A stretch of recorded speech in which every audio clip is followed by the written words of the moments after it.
DK넷 라디오 오늘의 핫 이슈입니다. 최현준 보도국장 오늘 어떤 소식인가요?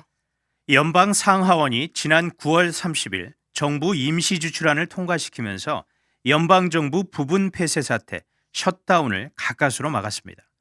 하지만 인프라 예산안 처리에는 여전히 난항을 겪고 있습니다. 이어서 연방우정국 USPS의 일종 보통우편 발송 시스템의 변화로 우편물 배송이 늦어진다는 소식 함께 알아보겠습니다. 네, 첫 소식 보겠습니다. 민주당과 공화당이 대립하면서 연방정부 업무가 일시 정지될지도 모른다 이런 우려가 있었어요. 하지만 셧다운 위기는 넘겼네요. 그렇습니다. 연방 상원과 하원이 2021년 회계연도 마지막 날이었던 9월 30일 정부 임시 지출안을 극적으로 통과시켰습니다. 새 회계연도 지출안이 아직 확정되지 않은 상황에서 임시 지출안을 통해 12월 3일까지 한시적으로 정부의 이 자금 지원을 하게 된 건데, 따라서 정부가 일부 부문에 문을 닫는 셧다운 사태는 극적으로 피하게 된 것입니다. 네, 이 임시 지출안 통과를 두고 여야 간 갈등이 심했잖아요. 어떻게 통과가 됐습니까? 네, 셧다운을 불과 몇 시간 앞두고 급속도로 처리가 됐습니다. 상원이 30일 오후에 찬성 65표, 반대 35표로 임시 지출안을 가결을 했고, 이후 하원에서도 찬성 254표 대 반대 175표로 같은 안을 통과를 시킨 것입니다. 그리고 조 바이든 대통령의 서명이 곧바로 이어졌습니다. 바이든 대통령은 이날 지출안에 서명한 직후에 법안 통과는 초당적 공조가 가능하다는 점을 보여줬다면서 정부가 계속 가동하고 국민을 위해 일을 할 수 있도록 장기적 예산안을 의결할 시간을 제공해 주었다라고 아주 반갑게 성명을 발표했습니다. 네, 셧다운을 불과 몇 시간 앞두고 아주 긴박하게 처리가 됐는데 이 지출안이 대통령의 책상 위에 오르기까지 우여곡절이 많았어요. 그렇습니다. 지난주 민주당이 다수당인 하원이 정부 임시 지출안과 국가 부채 한도 유예 법안을 묶어서 처리해 상원으로 송부를 했습니다. 그리고 셧다운을 며칠 앞섰던 지난 9월 27일 상원에서 이 두 가지 법안에 대한 절차 투표를 실시를 했지만 공화당이 여기에 전원 반대표를 던지면서 부결이 됐었죠. 네. 상원에서는 민주공화 양당의 의석이 50대 50인 상황이기 때문에 공화당의 지지가 없이는 법안 통과가 사실상 불가능합니다. 공화당은 셧다운을 막는 임시 지출안에는 찬성하지만 국가 부채 한도 유예 법안에는 반대한다라는 입장을 굽히지 않았습니다. 예. 결국 이런 공화당의 요구를 받아들여서 지난 30일 임시 지출안만 별도로 표결을 한 거네요. 맞습니다. 일단 셧다운 사태는 피했지만 의회에서는 정부 부채 한도 유예 법안 논의도 빨리 마무리가 되어야 합니다. 네. 공화당은 정부의 빚이 너무 많이 늘어나는 것을 우려하면서 부채 한도 유예 법안에 지금 강하게 반대를 하고 있는데, 하지만 정부가 내부적으로 활용할 수 있는 재원이 다음 달 중순이면 동의나는 상황에서 만약 부채 한도 조정이 되지 않으면 정부가 빌린 돈을 갚을 수 없는 채무 불이행, 즉 디폴트 사태가 올 가능성도 배제할 수는 없습니다. 네. 자, 그런데 지금 또 의회에서는 예산안을 둘러싼 갈등이 더 있잖아요. 그렇죠. 민주당 소속인 조 바이든 대통령이 추진하는 인프라 법안 그리고 사회복지 예산안을 놓고도 민주당과 공화당이 그야말로 첨예하게 대립하고 있는 실정입니다. 네. 원래는 이 지난달 30일에 하원에서도 예산안 하나 더 처리할 예정이다 이렇게 되지 않았었나요? 네, 맞습니다. 1조 달러 규모의 인프라 법안에 대한 표결을 진행할 예정이었습니다. 예. 인프라 법안은 도로와 교량, 항만 같은 사회 기관 시설을 투자하는 내용을 담고 있는데, 하지만 예정대로 표결하지 못하고 일정을 연기를 했죠. 네. 이 또한 공화당의 반대로 차질을 빚은 겁니까? 아닙니다. 이것은 민주당 내 갈등으로 인한 결과였습니다. 네. 진보 성향의 의원들로 구성된 하원 진보 코커스 CPC 소속 의원들이 3조 5천억 달러 규모의 사회복지안과 관련해 여기에 진전이 있을 때까지 1조 달러 규모의 인프라 법안에는 찬성표를 던지지 않겠다 이렇게 나온 겁니다. 예. 이에 낸시 펠로시 하원의장이 진보파 의원들과 아주 강도 높은 협상을 벌였지만 결국 합의를 보진 못했습니다. 그렇군요. 그러니까 민주당 내부에서 갈등이 또 있는 거네요. 네, 3조 5천억 달러 규모의 사회복지안은 교육과 의료, 기후변화 대응을 포함하는 내용인데 사회적 약자들을 위한 안정망을 확충하는 개념이다라고 해서 인적 인프라 법안이라고도 부릅니다. 네. 진보 성향의 의원들은 이 사회복지안에 대한 합의가 없이는 인프라 법안도 추진하지 않겠다. 아주 이런 강경한 입장인데 진보 코커스의 총무를 맡고 있는 이란 오마르 의원은 기자들에게 우리 코커스 회원들은 바뀐 게 없다라면서 우리는 인프라 법안 통과에 투표할 필요가 없다. 이런 또 강한 입장도 내비쳤습니다. 네. 이 사회복지안의 경우 하원에서 먼저 처리한 이후에 상원에 올라가는 걸로 아는데요. 상원 분위기는 어떻습니까? 공화당은 물론이고 민주당 내 중도파 의원 다수도 반대하고 있습니다. 네. 왜냐하면 지출 규모가 너무 과도하게 크다는 주장입니다.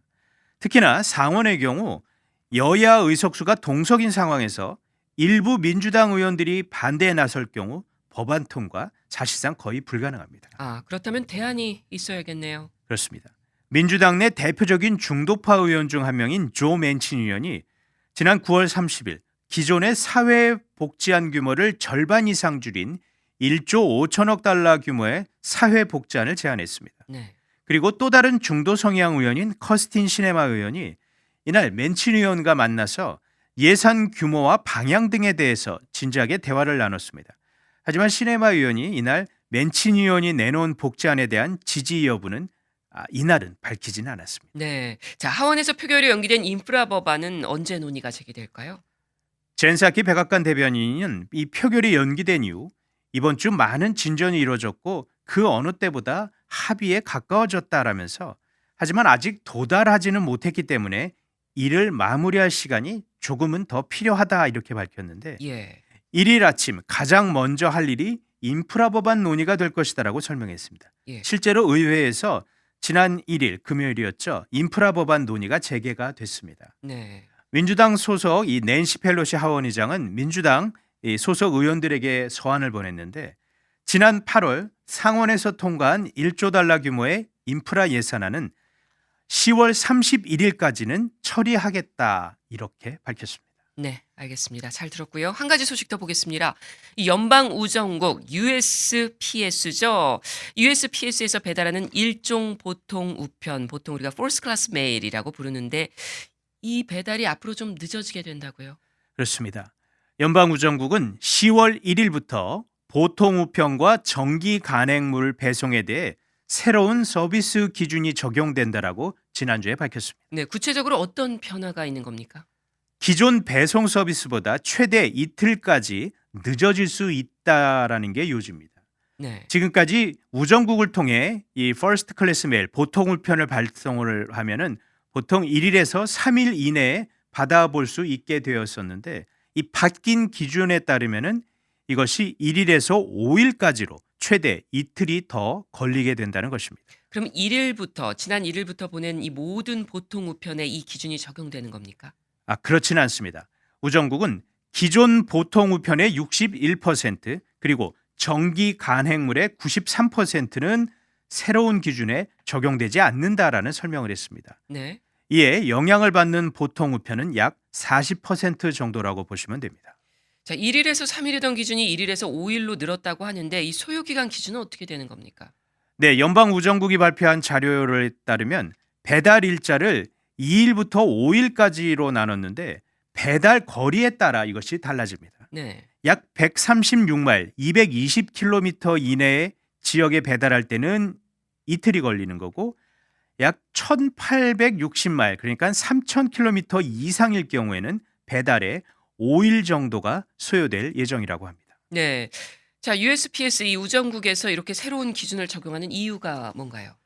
네, 연방우정국은 먼저 우편 배달의 효율성과 일관성을 높이기 위해서라는 설명을 했습니다. 거리에 상관없이 3일 이내 배달이라는 기준을 맞추려고 하다 보니까 육상 운송보다 항공 운송에 더 많이 의존하는 결과로 이어졌다라는 것입니다. 네. 그러면서 항공 운송은 육상 운송보다 신뢰도가 덜하고 운송 비용도 상대적으로 더 많이 들기 때문에 이것이 결국 지난 8년 동안 우정국의 서비스 기준을 일관되게 충족시킬 수 없게 만들었다라고도 밝혔습니다. 네, 그러니까 우정국 설명 들어보니까 운송 비용에 대한 부분이 나오네요. 결국 비용 절감을 위해서 이렇게 한다, 뭐 이런 내용인가요? 네, 맞습니다. 우정국은 지난 3월 경비 절감을 위한 10개년 계획이죠. 미국을 위한 배달, Delivering for America 이것을 발표를 해서 향후 10년 동안 예상되는 1,600억 달러의 적자를 극복하기로 했는데 바로 서비스 기준 변경이 핵심인 것입니다. 네. 이에 더해 지난 8월부터는 이 퍼스트 클래스 메일 보통 우편의 우편 요금을 기존 55센트에서 58센트로 이제 3센트 인상하기도 했는데 또 올해 연휴 성수기 때에는 소포 배달 비용을 일시적으로 인상한다라고도 밝혔습니다. 그렇군요. 자, 우정국 이 USPS 만선 적자를 기록하는 것으로 알려졌잖아요. 현재 적자 규모와 또 이 적자의 주된 이유가 뭡니까? 적자 규모가 상당했습니다. 우정국은 지난 2007년부터 이 우정국의 적자가 900억 달러 이상이다라고 보고를 했습니다. 네. 우정국의 만성 적자의 주요 원인으로는 바로 지난 2006년에 통과됐던 우편 책임 강화법이 바로 첫 손에 꼽히는데 은퇴한 이 우정국 직원을 위한 건강보험료를 사전 납부하도록 한 것입니다. 2016년까지 10년 동안 매년 54억 달러에서 58억 달러 정도를 내도록 했는데 이 때문에 사업에서 흑자를 내더라도 결국은 적자를 기록할 수밖에 없는 그런 구조적인 한계가 있다라는 설명입니다. 그렇군요. 자, 연방의회 차원에서 이와 관련한 움직임은 없습니까? 있습니다. 연방의회는 앞으로 10년 동안 460억 달러를 이 연방 우정국에 지원하는 방안을 논의 중인데 건강보험료 사전 납부 의무를 일부 면제해주는 안도 지금 아주 심각하게 고려가 되고 있다고 합니다. 네, 잘 들었습니다. 지금까지 오늘의 핫 이슈였습니다.